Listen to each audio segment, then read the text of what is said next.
Assalamualaikum warahmatullahi wabarakatuh. Perkenalkan, nama saya Isnani Wulandari dengan NIM 23060020035. Di sini saya akan menjelaskan mengenai ekologi hewan pada mata kuliah Kapital Selekta IPA dengan dosen pengampu Ibu Feni Widianti MPD. Nah, yang pertama adalah konsep dasar ekologi hewan. Indonesia sendiri memiliki kekayaan flora dan fauna yang mengandung perhatian dan kekaguman berbagai pihak, baik dari dalam maupun di luar negeri. Di Indonesia sendiri tercatat sebagai mamalia terbanyak di dunia, yaitu ada 1.519 spesies burung dan 270 spesies amfibi, 600 reptilia, 121 spesies kupu-kupu, dan 20.000 spesies tumbuhan berbunga. Islam juga telah mengatur bagaimana kewajiban memelihara dan melindungi hewan. Di samping sebagai pencipta, Allah ini merupakan penguasa terhadap seluruh makhluknya, termasuk binatang. Dialah yang memberi tempat, rezeki, dan mengetahui tempat berdiam dan tempat untuk hewan sendiri beraktivitas. Hal ini sesuai dengan Quran surat Al-An'am ayat 142. Wa minal an'ami hamulatun wa farsya kullu mimma razaqakumullahu wa la tattabi'u khututis syaitan innahu lakum aduwwum mubin, yang artinya, dan di antara hewan-hewan ternak itu ada yang dijadikan pengangkut beban dan ada pula yang untuk disembelih. Makanlah rezeki yang diberikan Allah kepadamu dan janganlah kamu mengikuti langkah-langkah setan. Sesungguhnya setan itu musuh yang nyata bagimu. Nah, pada ayat tersebut jelas bahwasanya kita itu diminta untuk memanfaatkan hewan itu dengan sebaik-baiknya. Misalnya pada hari raya kurban itu kita diperintah untuk menyembelih hewan kurban. Itu juga sudah dikelompokkan mana hewan yang dapat disembelih atau mana hewan yang tidak dapat disembelih, dan kita itu dilarang untuk mengikuti perbuatan setan. Sesungguhnya setan itu merupakan musuh bagi manusia. Nah, hewan sendiri pasti akan melakukan adaptasi. Setiap hewan akan menunjukkan strategi adaptasinya yang merupakan faktor penting bagi kehidupan dan kelangsungan hidup hewan. Hewan yang tidak mampu beradaptasi harus pindah ke lingkungan yang lebih sesuai dengan kebutuhan hewan, atau jika tidak berpindah, maka dia tidak akan mampu beradaptasi. Mereka akan mati karena kan mereka tidak mampu beradaptasi, lalu banyak predator-predator yang menyerang hewan tersebut. Jadi otomatis dia akan punah. Selanjutnya ada faktor pembatas, yaitu faktor-faktor lingkungan yang membatasi hidup organisme. Faktor pembatas yaitu seperti misalnya itu ada suhu lingkungan, kadar garam, dan kelembaban. Pada ekologi hewan sendiri memiliki sumber daya bagi kehidupan. Yang pertama ada makanan. Hewan ini jelas memerlukan energi untuk mendukung seluruh proses metabolisme tubuh maupun aktivitas seperti berpindah, mencari makan, pencernaan, dan kerja lainnya. Organisme ini dibedakan menjadi dua, yaitu ada autotrof dan heterotrof. Kalau autotrof itu yang dapat menggunakan sinar matahari dalam proses fotosintesis. Lalu kalau heterotrof itu merupakan organisme yang tidak mampu menyintesis makanan sendiri dari senyawa organik. Selanjutnya, hewan itu juga perlu bernafas, dan bernafas itu menggunakan oksigen. Oksigen ini digunakan oleh organisme untuk proses pernafasan yang menghasilkan energi untuk aktivitas organisme maupun mempertahankan faal tubuh. Faal tubuh itu merupakan fungsi anatomi dari hewan itu sendiri. Nah, kadar oksigen di atmosfer pada setiap tempat itu bisa berbeda. Misalnya kalau di dataran tinggi itu lebih rendah kadar oksigennya, sedangkan kalau di dataran rendah itu kadar oksigennya semakin besar. Ini dikarenakan tekanan yang ada pada dataran tinggi itu biasanya besar. Kalau di dataran rendah itu tekanannya kecil. Hal ini sesuai dengan firman Allah, wa may yurid ayyusiluhu yaj'al sadrahu sadrahu dhifan haraja ka'annama yasa'altu fis sama, yang artinya barang siapa yang dikehendaki Allah kesesatannya, niscaya Allah menjadikan dadanya sesak lagi sempit, seolah-olah ia sedang mendaki langit. Berarti kan kalau mendaki itu pastinya semakin ke atas. Jadi kalau semakin ke atas di sini disebutkan dadanya sempit, berarti kadar oksigennya semakin berkurang atau menipis. Selanjutnya tempat. Nah, aktivitas hewan ini meliputi mencari makan atau foraging, makan, feeding, istirahat, resting, berpindah tempat atau traveling, locomotion, moving juga bisa, dan sosial. Nah, keseluruhan aktivitas tersebut dilakukan pada lokasi yang dipilih dengan pertimbangan tertentu.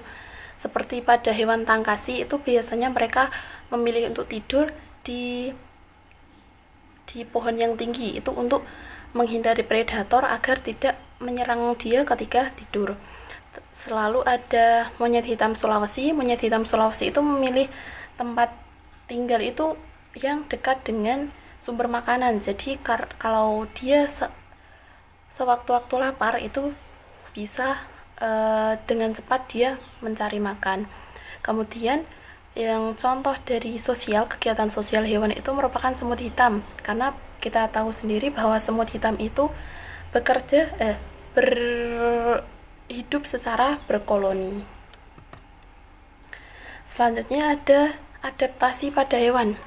Adaptasi pada hewan ini dibedakan menjadi 3, yaitu adaptasi morfologi, fisiologi, dan perilaku. Kalau adaptasi morfologi sendiri merupakan penyesuaian diri hewan terhadap perubahan faktor lingkungan dengan cara memodifikasi struktur dan bentuk atau bahkan warna bagian tubuh luar, yang bisa disebut dengan morfologi luar. Sedangkan kalau mengubah atau memodifikasi bagian tubuh bagian dalam itu merupakan morfologi dalam atau biasa disebut dengan morfologi anatomi. Bentuk adaptasinya itu yang pertama ada modifikasi alat gerak. Hal ini biasanya hewan itu mengalami modifikasi sesuai dengan fungsinya. Misalkan pada kelelawar itu memiliki sayap yang digunakan untuk terbang. Selanjutnya adalah modifikasi bentuk dan ukuran paruh burung sesuai dengan jenis makanannya. Selanjutnya ada modifikasi struktur organ pencernaan makanan. Biasanya ini terdapat pada sapi. Sapi ini memiliki sistem pencernaan 2 kali. Pada hewan ruminansia itu biasanya ketika dia memakan rumput itu biasanya ditelan, lalu dikembalikan lagi untuk dikunyah lagi, lalu ditelan lagi. Seperti itu cara kerja pencernaan pada hewan ruminansia seperti sapi.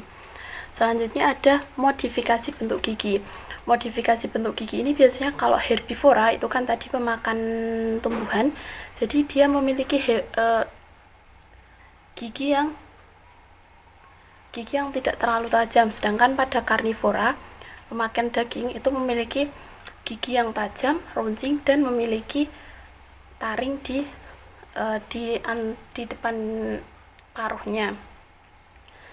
Lalu ada modifikasi struktur kaki pada burung seperti kakak tua, ayam, elang, pipit, bebek, dan pelatuk.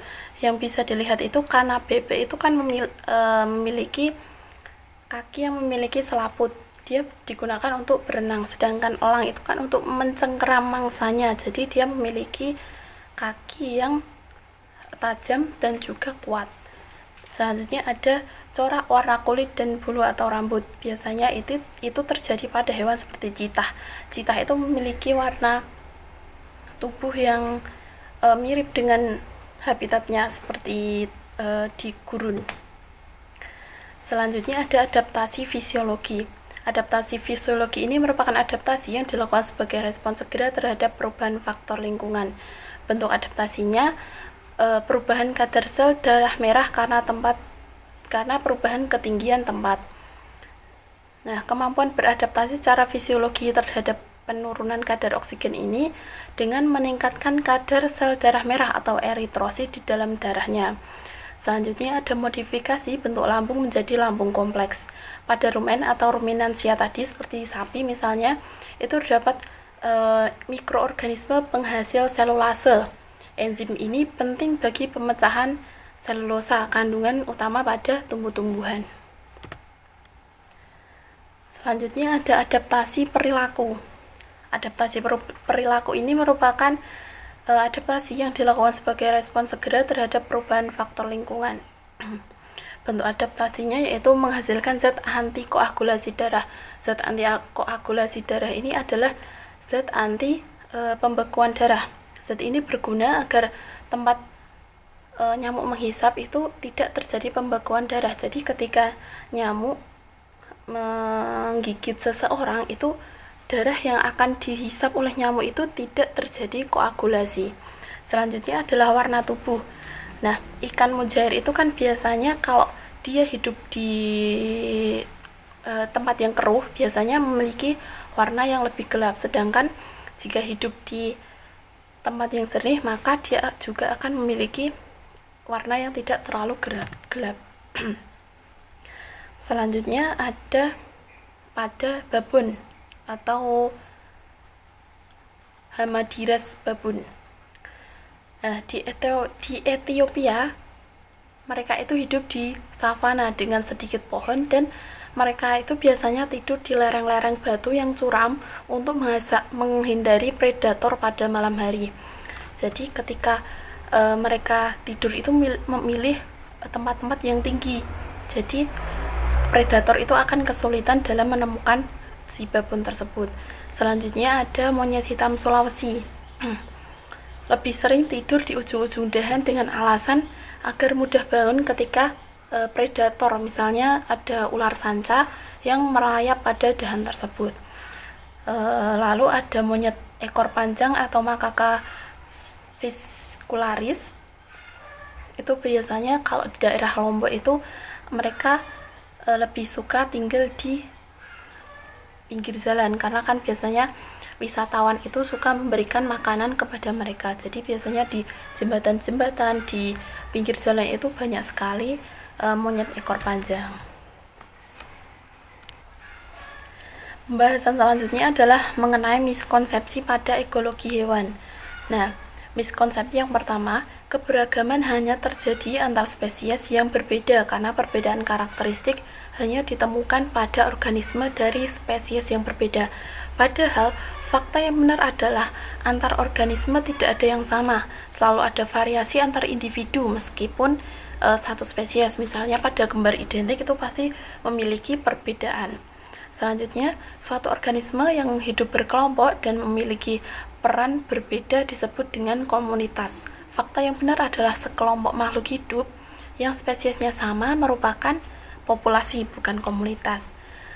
Yang ketiga, jika suatu organisme berbeda jenis hidup dalam suatu tempat yang sama akan terjadi kompetisi. Fakta yang benar, organisme yang memiliki kebutuhan yang berbeda, hubungan keduanya disebut sebagai netralisme karena mereka tidak saling seumpama pemakan daging dengan pemakan daging itu pasti kompetisi, tapi kalau yang satu makan daging, yang satu pemakan rumput, itu kan mereka tidak terjadi kompetisi. Itu disebut dengan netralisme. Yang keempat, organisme yang mampu bertahan adalah organisme yang paling kuat karena mampu berkompetisi. Hal ini juga salah karena yang benar adalah organisme yang mampu bertahan adalah organisme yang sesuai dengan karakteristik lingkungannya. Yang mampu beradaptasi pasti dia dapat mempertahankan hidupnya. Jika tidak dapat beradaptasi maka dia akan mati, bahkan punah. Yang kelima, produsen harus memiliki biomasa paling tinggi karena harus menyediakan energi bagi konsumen. Hal ini salah.